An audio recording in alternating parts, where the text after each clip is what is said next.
The last light of day bled across the high desert like a dying ember, streaking the horizon in shades of copper and bruised purple. Heat still clung to the sand even as the air cooled, carrying the smell of mesquite and dust. Clara Dawson paused at the homestead gate, a basket of freshly gathered eggs balanced in her arms, and breathed in the lonely quiet of evening. From the porch, the soft creak of her mother's rocking chair kept time with the distant chirp of crickets. It was the kind of calm that always felt too thin to last. A sudden tremor in the ground warned her before the sound reached her ears. Hooves, many of them, pounded the dry earth in a fast, angry rhythm. Clara turned toward the sound just as a dark cloud of riders swept around the bend of the arroyo. They came like a dust storm, silhouettes of men and horses backlit by the bleeding sunset, their bandanas drawn tight across their faces. The glint of rifles caught what little light remained. Mary Dawson stepped onto the porch, one hand clutching the frame of the doorway. "Clara," she called, her voice sharp with a fear she hadn't felt in years. Clara's answer caught in her throat as the riders fanned out, circling the yard in a whirl of sand. The lead outlaw, a tall figure with a black hat pulled low, raised a hand and the gang halted in perfect, predatory unison. "Evenin', ladies," he drawled, his voice slick as oil. "We're in need of a guide, and you've got the one we're after." Mary stepped forward, chin lifted despite the tremor in her fingers. "You'll find no guide here. Turn around and ride on." The outlaw tipped his hat enough for his eyes to catch the fading light, cold, pale eyes that had seen too much and cared for nothing. "Not a skin, ma'am. That girl of yours knows these trails. She's coming with us." Before Mary could move, two riders leapt from their saddles. They grabbed Clara's arms with brutal efficiency, the basket of eggs shattering against the hard ground. She kicked and screamed, but their grip was iron. One man tied a coarse rope around her wrists while another swung her onto a horse as if she weighed no more than a sack of grain. Mary lunged forward, nails raking against leather and skin. A backhanded blow sent her sprawling to the porch boards. The taste of blood filled her mouth. Clara's cry, "Mama," cut through the twilight like a blade. Hooves thundered again as the outlaws wheeled and charged toward the canyon, a storm of dust swallowing them whole. Silence crashed down heavier than any shout. Mary staggered to her feet, heart pounding in her ears. The yard smelled of gun oil and broken eggs, of sweat and fear. The world she'd fought to keep safe had shattered in the span of heartbeats. Neighbors arrived minutes later, drawn by the echo of hooves and Clara's fading screams. Lanterns bobbed through the darkness, their warm glow revealing faces tight with worry. Old Ben Prather from the next ranch over dismounted, his weathered hands already reaching to steady Mary. "Who were they?" he demanded. "Outlaws," she whispered, her voice raw. 6, maybe 7. Headed for the canyons. The town sheriff arrived not long after, a heavy man whose badge caught the lantern light. He listened as Mary described the riders, her words sharp and quick despite the tremor in her breath. When she finished, the sheriff removed his hat and scratched at his thinning hair, eyes dark with resignation. "They've got a half-day's lead," he said. "That canyon country's a maze, and I don't have the men to chase him. Not tonight." Mary felt the weight of every eye on her, the neighbors, the sheriff, even the night itself. "You're telling me we wait," she said, voice breaking, "while they take my daughter deeper into those rocks?" "I'm telling you we need a plan," the sheriff replied, but his gaze slid away, betraying the doubt behind his words. Mary's fists clenched until her nails bit her palms. She'd buried a husband and built this homestead with her own hands. She'd kept her daughter fed through drought and winter. Now strangers thought they could ride in and steal the last piece of family she had left. Rage flared hot as the desert sun. She would not stand idle. Lanterns swung, throwing restless shadows across the yard as townsfolk muttered among themselves. Some offered comfort, others advice, but none carried the certainty Mary craved. Their voices blurred into a low hum behind the roar of her own thoughts. Every memory of Clara, her laughter, her stubborn streak, the way she sang while mending clothes, rose like a tide until Mary felt she might drown. She wiped the blood from her lip and forced herself to breathe. The outlaws believed they'd taken a helpless girl from a helpless mother. They couldn't know the years Mary had spent hiding what she once was, the skills she'd buried to build a quieter life. The scent of gunpowder and dust stirred something long dormant in her chest, something sharp-edged and unyielding. "I'll go after her," she said, her voice steady now. "Tonight." The sheriff blinked. "You can't ride alone. Those men'll kill you before dawn." "Then ride with me," she shot back. He hesitated, caught between duty and fear. Around them, neighbors exchanged uneasy glances. No one stepped forward. Mary's gaze swept the circle of faces, people she'd shared meals and harvests with, people who'd watched Clara grow. None met her eyes.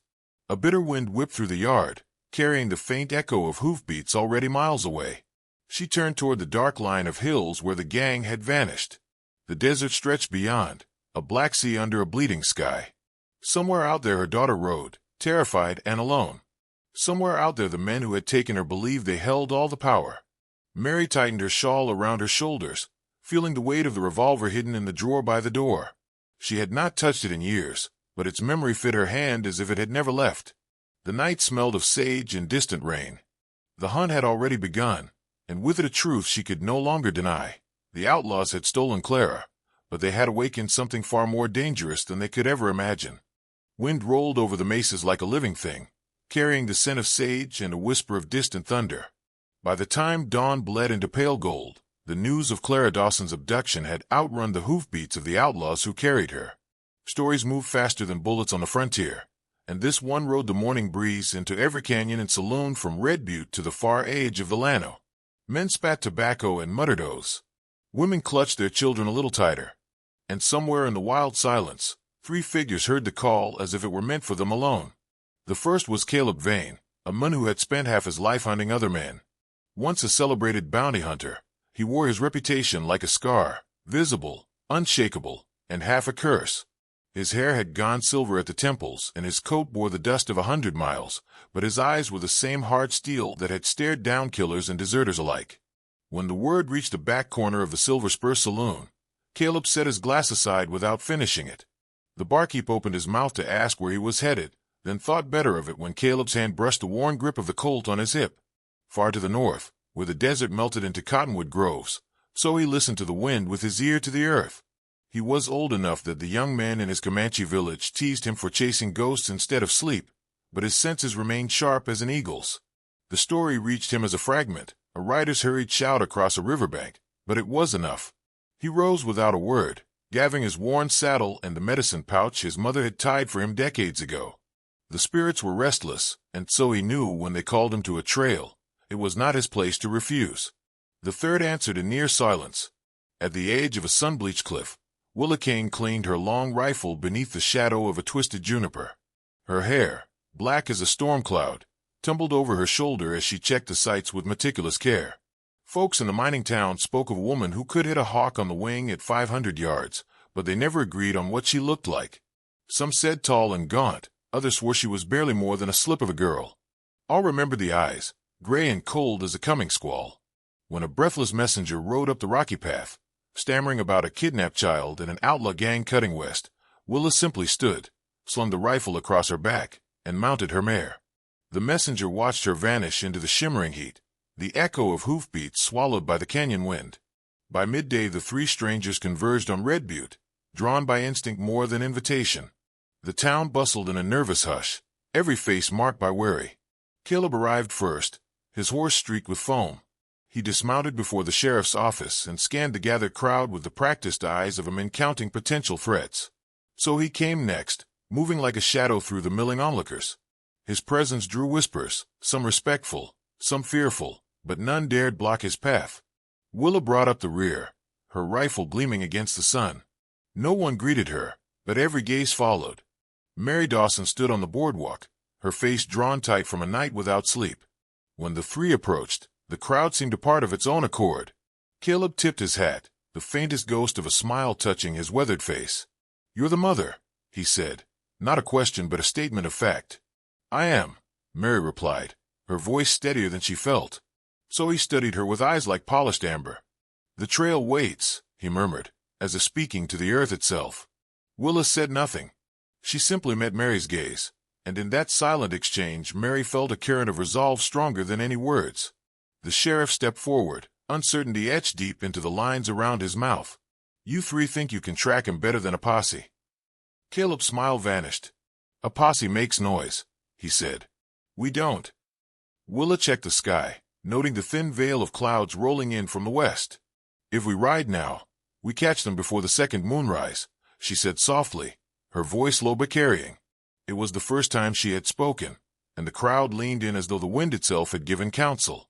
Mary looked from one face to the next, three strangers bound by some unspoken agreement. She sensed no boasting in them, no hunger for coin or glory. They moved like people who had seen too much loss to waste words. "I'm coming," she said. Caleb gave a slow nod. "You keep up. You keep quiet," he told her. "No turning back once we find their trail." Zoe's gaze drifted toward the distant mesas, where the sun painted the rocks in bands of fire. "The earth remembers every hoof," he said. "But the wind erases quickly. We ride." They left Red Butte as the afternoon shadows stretched long across the desert floor. The town watched them go, four riders cutting westward into a wilderness that seemed to swallow light itself. Dust rose behind them in a pale ribbon, the only mark of their passage. The trail was cruel and beautiful all at once. Canyons carved by ancient rivers yawned beneath sheer cliffs. The scent of sun-warmed stone mixed with the faint sweetness of blooming yucca. Caleb rode point, eyes scanning for signs, a scuffed pebble, a broken branch, while Willa followed with rifle across her lap, every movement measured. So he trailed a few paces behind, his gaze never leaving the ground. From time to time he would dismount, lay a palm to the soil, and whisper words too old for translation. Mary rode among them, her heart a wild drum. Each mile carried her farther from the life she had built and deeper into a past she had tried to forget. She watched Caleb's steady posture, the subtle grace of Zoe's tracking, the quiet confidence in Willa's every glance. They were hunters in the truest sense, bound not by law or payment but by something elemental. As dusk bled into a wash of violet, the first sign appeared, a scrap of blue ribbon caught on a thorn bush, fluttering like a trap bird. Clara's ribbon. Mary's breath hitched. Willa dismounted first, fingers brushing the fabric with a gentleness that belied the rifle slung over her back. "Fresh," she murmured. "An hour, maybe less." Caleb scanned the horizon, where a thin plume of dust shimmered against the fading light. "They're pushing hard," he said. "But they're not careful. We can close the gap." So he knelt, touching the ribbon to his forehead as if in silent prayer. When he rose, the fire in his eyes matched the deepening twilight. "The spirits favor us," he said simply. Night settled swift and heavy, the stars cold and bright. They pressed on, guided by moonlight and the faint traces of Outlaw passage. Coyotes howled from distant ridges, their cries weaving with the steady rhythm of hooves. Mary felt exhaustion tug at her, but she refused to falter. Each breath tasted of grit and resolve. Ahead, the hunters rode like wraiths across the endless dark, relentless as the wind that carried them toward the men who thought they could outrun justice. Moonlight draped the canyon walls in silver, turning jagged limestone into the bones of ancient giants. The outlaws rode single file through the narrow pass, the shadows flickering across stone like restless spirits. Clara swayed in the saddle of the lead rider's horse, wrists chafed raw by the rope. Every hoofbeat echoed in the confined space, a slow drumbeat that matched the pounding of her heart. The air smelled of cold rock and dry sage, sharp as a blade against her throat. The gang's leader, the man with eyes pale as winter water, cast quick glances behind them. He knew the trail well, but not well enough to quiet the unease that rode his shoulders. He could almost feel pursuit snapping at his heels. A storm brewed beyond the stars. He sensed it in the pressure of the air, the way the horses tossed their heads. He spurred his mount faster, pushing his men deeper into the maze of the canyon of bones. Far behind, the hunters slipped like shadows through the same stone labyrinth. Caleb Vane led the way, the barrel of his carbine catching occasional glints of moonlight. He crouched low in the saddle, scanning for signs so subtle most men would have missed him. A pebble freshly turned, a hair of horsehide snagged on a splinter of shale. Each trace told a story, and Caleb read them with the patience of a man who had once tracked killers across 3 states. Willa Kane followed close, her long rifle strapped across her back, eyes narrowing whenever the wind shifted. She moved with quiet precision, senses stretched taut. The canyon whispered secrets to her, the faint rattle of a snake coiled in shadow, the dry scrape of sand skittering across stone. But beneath it all she heard the distant clatter of hooves ahead, and her pulse quickened. So he brought up the rear, his dark braid steering in the restless night breeze. He dismounted often, kneeling to touch the earth with reverent hands. Each time he pressed his palm to the cool sand, he closed his eyes and breathed deep, as though listening to voices only he could hear. When he rose, he spoke few words, but his gaze burned with certainty. "They hurry," he murmured once, and the others trusted the truth of it. The canyon narrowed until the walls seemed to press inward, crowding the sky to a thin ribbon of stars. Wind funneled through the passage, carrying the metallic scent of an oncoming storm. Loose stones rattled down sheer cliffs, clinking like distant bells. Mary rode just behind Willa, her own breath ragged but her determination unbroken. She kept her thoughts fixed on Clara's face, her laughter, her stubborn chin, each memory a spark to push her onward. Fatigue scratched at her bones, but she refused to yield. A sudden hiss broke the night. Willa's hand shot up, halting the group. Ahead, a rattlesnake lay coiled across the narrow trail, scales shimmering like molten coin. Caleb raised his rifle, but so he shook his head. "Not ours to kill," he said quietly, guiding his horse in a slow circle until the creature slid into the rocks. The small moment of mercy hung in the air, a reminder of the line between hunter and hunted. They moved on, but the silence that followed carried a different weight. The canyon seemed to listen. Caleb felt it too, the old tension creeping back, the unspoken history between him and Willa. He remembered another chase years ago, a bounty that had ended with betrayal and blood in the dust. He glanced at her, catching the faint glint of her storm-gray eyes. She gave no sign of recognition, but the tight set of her jaw betrayed her memory of that night. Old wounds, thought Caleb, never truly healed. They simply waited for moonlight to find them. Ahead, the outlaws forced their horses into a trot, anxious to beat the storm. Clara clung to the saddle horn, each jolt sending pain through her bound wrists. She tried to count the turns of the canyon, but every wall looked the same, white rock streaked with shadow, thorny brush clawing at the edges. The leader barked orders in a low growl, his men tense and watchful. One of them, a lanky youth with nervous eyes, rode close to her.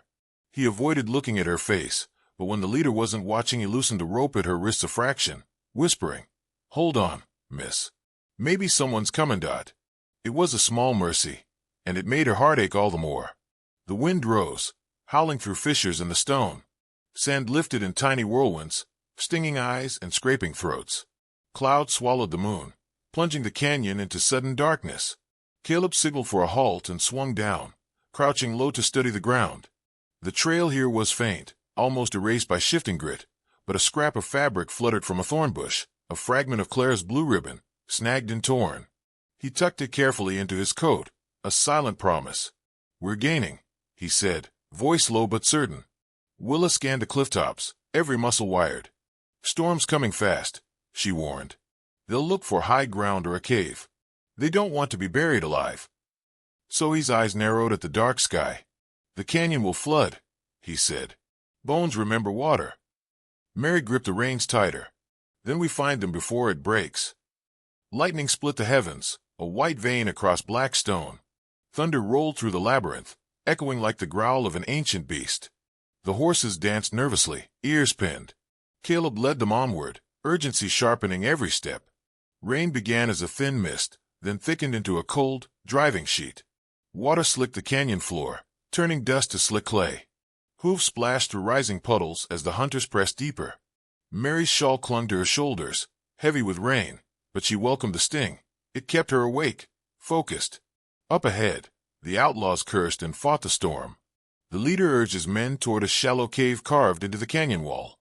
Lightning revealed their silhouettes scrambling for cover, Clara's pale figure among them. For a heartbeat she thought she saw movement far behind, a flicker of shapes against the dark, but the rain blurred everything to shadows. The hunters crouched behind a cluster of boulders, watching the gang settle in. Caleb wiped rain from his eyes, assessing the terrain. The cave gave the outlaws shelter but trapped them as well. He glanced at Willa, who was already gauging distances with a sniper's instinct. So he murmured a chant under his breath, words lost to the storm. Mary's breath came fast, a mixture of fear and fierce resolve. They were close enough now to hear the rough laughter of the men who had stolen her child. Every drop of rain seemed to carry her daughter's name. She felt the weight of the revolver at her side, and the heavier weight of choice. Tonight the canyon held more than bones. It held the reckoning of every mile, every memory, every hidden truth waiting to be unleashed. The storm raged on, wind wailing through the stone corridors, but within that chaos the hunters were silent, poised like spirits of vengeance.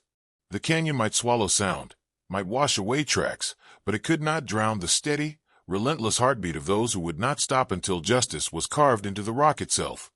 The storm broke with a sudden hush, leaving only the hiss of dripping stone and the restless shuffle of horses.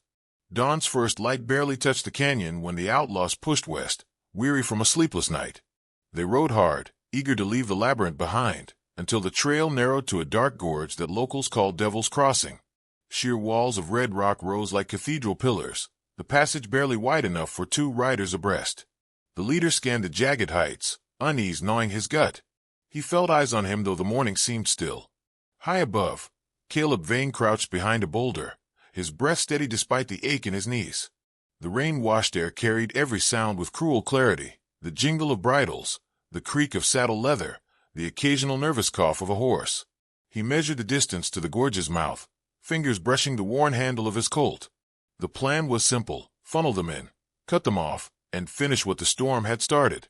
Across the gorge, Willa Kane lay prone on a narrow ledge, her long rifle nestled against her shoulder. The early sun limned the barrel in a thin line of silver.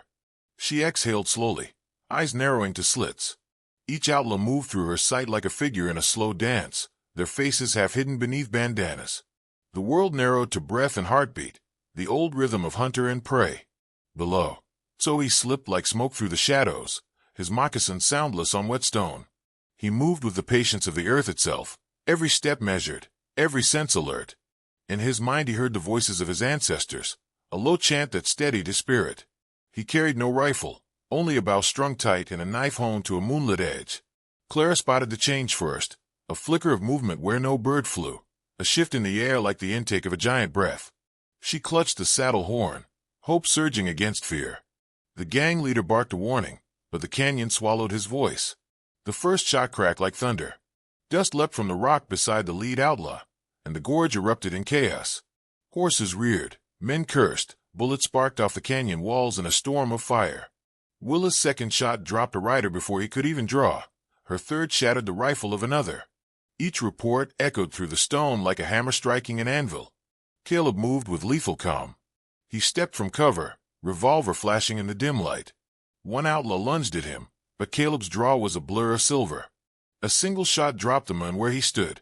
Another charged from the side, and Caleb pivoted, firing before the barrel cleared the holster. Dust and blood mingled in the rising haze. So he descended the cliff like a phantom, silent as the falling rain. He slipped behind a distracted rider and pulled him from the saddle in one fluid motion, the outlaw's shout cut short by a swift strike of Zoe's blade. Another turned just in time to see the flash of an arrow. The shaft struck clean through his shoulder, spinning him into the dust. Clara screamed as her captor tried to wheel his horse for an escape. The gang leader yanked her tighter, spurring the animal toward the far end of the gorge, but a bullet from Willa's rifle shattered the rock inches from his path, forcing him to skid to a halt. Dust swirled in choking clouds, turning the morning into a copper haze. The remaining outlaws fought like cornered wolves. Gunfire ricocheted off the canyon walls, sparks dancing in the gloom. Caleb advanced steadily, his revolver an extension of his will. He counted each shot, each breath, never rushing, never missing. Willa's rifle sang above, every report a death knell. So he moved unseen, striking from darkness and vanishing again, the canyon itself seeming to aid his passage. Mary Dawson rode hard into the chaos, her hair whipped by the wind, the revolver she had hidden for years now alive in her hand. She dismounted in a spray of grit, eyes fixed on the men who held her daughter. The leader turned his pale gaze toward her, recognition flickering as if he'd seen a ghost. "You!" he snarled, but before he could raise his weapon, Mary fired. The bullet struck his hat from his head and buried itself in the rock behind, a warning that froze him where he sat.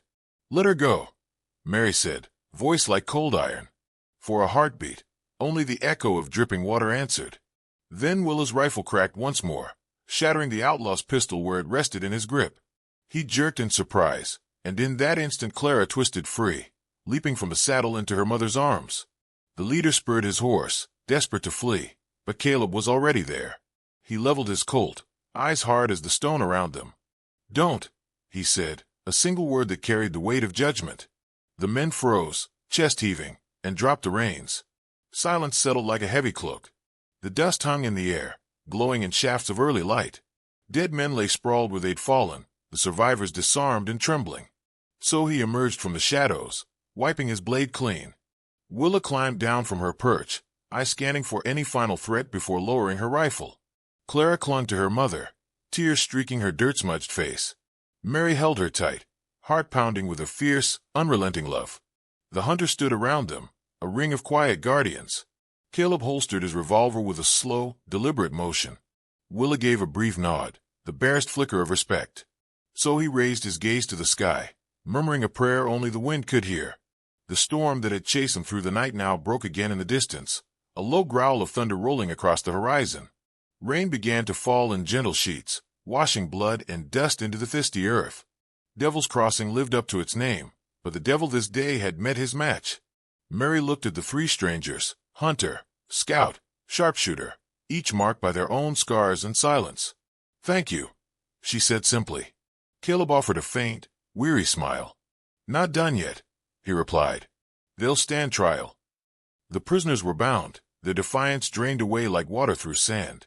As the hunters gathered the horses and prepared the long ride back, the first rays of full sunlight spilled into the gorge, painting the rock walls gold. In that light, the legends of the frontier took flesh: a mother who would cross hell for her child, a woman whose rifle never missed, a phantom scout, and an old bountyman faster than death itself. The canyon held its breath, the echoes of battle fading into the hush of wind and rain. Justice had come to Devil's Crossing, swift and unforgettable, and the land itself seemed to bow to the unyielding will of those who carried it out. Smoke drifted low across the canyon floor, curling around the fallen like a restless spirit. The rain had eased to a mist, leaving the air heavy with the scent of wet stone and gunpowder. Horses shifted uneasily, their dark eyes catching glints of dying firelight where lanterns flickered against the rocks. The last outlaw stood with his back to the sheer wall, a crimson stain spreading across his sleeve where a bullet had grazed him. His pale eyes burned with stubborn fury, a wolf cornered and unwilling to bow. Caleb Vane leveled his revolver, steady and silent, his breath the only movement in the charged stillness. Willa Kane, rifle poised, kept her gaze fixed on the wounded men, gray eyes like storm clouds threatening another downpour. So he remained a quiet shadow at the edge of the light, bow drawn but not yet released, his face unreadable in the half-dark. The outlaw leader's chest heaved, every breath ragged but defiant. "You think this ends me?" he spat, voice rough as gravel. "I've outlasted sheriffs, soldiers, bounty hunters twice your worth. Kill me, and 100 more will take my place." Caleb's finger rested on the trigger, but he did not fire. The canyon itself seemed to wait. Mary Dawson stepped forward, the slick mud sucking at her boots. Clara clung to her mother's arm, trembling but unhurt, eyes wide as lantern glass. Mary's own heart pounded a rhythm she had not felt in years, a call older than fear, older even than the quiet life she had tried to build.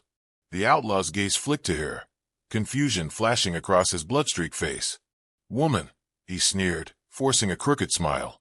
"You're brave to walk into this. But bravery won't." Mary removed her hat. The gesture was simple, yet it struck the canyon like a gunshot. What strands of chestnut hair tumbled free, catching the glow of the firelight. Without the brimmed shadow, her eyes burned with a cold, steady brilliance that silenced even the wind. For an instant the outlaw faltered, recognition slicing through his bravado. "No," he breathed. "Not you." Mary's voice carried through the damp night, low and sure. "It's me, Cole Mercer. And you should remember what happens when a moon forgets my name." A murmur rippled through the watching hunters. Caleb's brows drew together, the memory surfacing like a long-buried bullet. Willa's eyes narrowed, a flicker of astonishment breaking her usual composure. So he bowed his head slightly, as if greeting an old spirit returned. Cole tried to laugh, but it came out a broken rasp. "Mary Dawson," he said, almost to himself. "They said you were dead." They were wrong.